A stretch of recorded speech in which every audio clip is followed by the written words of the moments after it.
Hello everyone and welcome to our new video.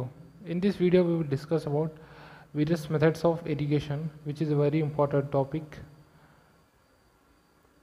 Let's start with basically there are three types of irrigation methods. First is surface irrigation method, second is subsurface irrigation method and third is sprinkler irrigation method. आज इन तीनों को हम detail में देखेंगे. आप देख सकते हैं कि फ्लो चार्ट में जैसा कि देख रहे हैं surface irrigation is further divided into three methods, flooding method, furrow method and contouring method. Flooding में भी दो आता है, uncontrolled and control flooding. Control flooding में आपको देखने from field channels, border strips, checks और लीव्स और बेसिन मेथड में आता है. फर्स्ट हम देखेंगे flooding method. Flooding method uncontrolled और वाइड फ्लडिंग भी जिसको बोल सकते हैं हम. Water is applied over the land without any prior preparation of the land. ऐसे ही हम सीधा वाटर अप्लाई करते हैं बिना किसी प्रिपरेशन के, उस तरीके का हम बोल सकते हैं flooding. Without any enforcing any control over the water by leaves. पानी पे कोई कंट्रोल नहीं होता है, बस ऐसे ही पानी डाल दिया जाता है, उसको हम फ्लडिंग बोल सकते हैं. कंट्रोल फ्लडिंग बोल सकते हैं. Next control flooding also known as free flooding. Water is applied on the land with control over the quantity as well as direction of flow. Control flooding में यहाँ पर मेन डिफरेंस ये होगा कि quantity of water पे आपको control रहता है, एक फिक्स क्वांटिटी रहती है और डायरेक्शन भी डिटरमाइन रहता है एज वेल प्रायर. नेक्स्ट हम देखेंगे flooding from field channels. The land is divided into strips by series of field channels और lateral and the strips are supplied water from this field channels. जैसे कि आप इस field में देख सकते हैं the land is divided into strips. मतलब स्ट्रिप्स में लैंड को डिवाइड किया जाता है. Then the supply channel is located at higher edge of field. Irrigation is possible on one side of the field channel. Irrigation एक side से किया जाता है यहाँ पे, जो कि अपना हायर एज होता है, suitable for flat as well as relative steep slope. इस फ्लडिंग फ्रॉम फील्ड चैनल्स को हम रिलेटिवली डीप स्लोप के लिए भी यूज़ कर सकते हैं और फिर फ्लैट सरफेस के लिए भी हम यूज़ कर सकते हैं. नेक्स्ट हम देखेंगे border strip method. Land to be irrigated is divided into series of long narrow strips.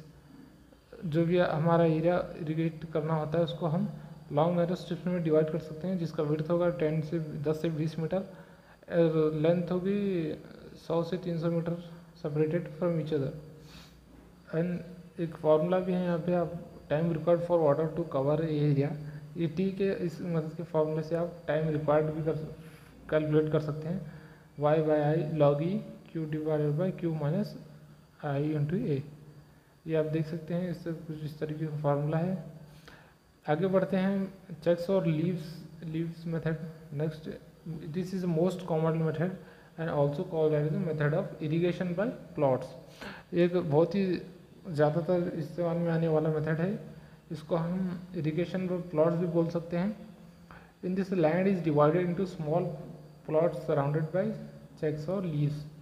Each plot has nearly level surface area of each plot is between 400 to 500 metre square.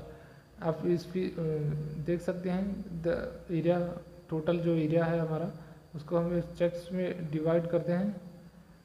Each तकरीबन पूरा flat surface level surface होता है. Area of each plot is between 400 से 500 metre उसका area होता है. Next हम देखेंगे basin method. Suitable for fruit trees. ये ज़्यादातर फ्रूट ट्रीज के लिए इस्तेमाल किया जाता है. ऐसे कि जैसे पेड़ होता है उसके आसपास में एक खड्डा किया जाता है, उसमें पानी सप्लाई किया जाता है. बेसिन मेथड इसको बोलते हैं. Field channels surrounding for each tree and field channels for supply to the basin used for irrigation of orchids. The next is furrow method. Water is applied to the land to be irrigated by series of long narrow field channel called furrows. ये देख सकते हैं आपके पौधे हैं, जब इसके बीच में एक छोटा सा फरो बना दिया तो इसमें हम वाटर सप्लाई करते हैं ताकि वाटर अब्जॉर्प्शन अच्छा हो क्रॉप के लिए, क्रॉप की ग्रोथ के लिए. ये ज़्यादातर मेथड मेज़ के लिए किया जाता है।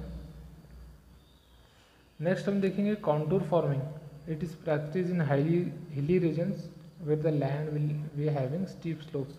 कॉन्टूर फार्मिंग ज़्यादातर हम स्टीप स्लोप्स में करते हैं। Also controls erosion due to Ron.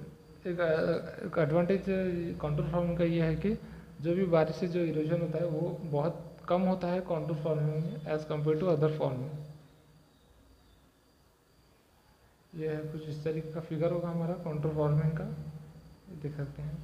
Next होगा sprinkle irrigation method. Water is applied in a form of spray by pipes.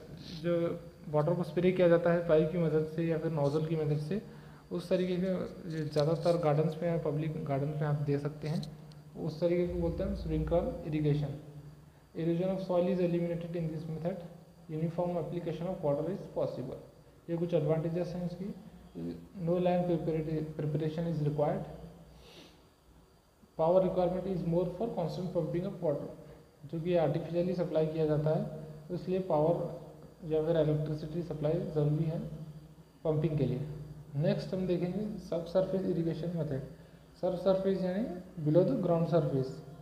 Water is applied below the ground surface directly to the root zone by pipe network. इस method में जो है pipe के वजह से direct water जो है root zone में ही प्रोवाइड किया जाता है।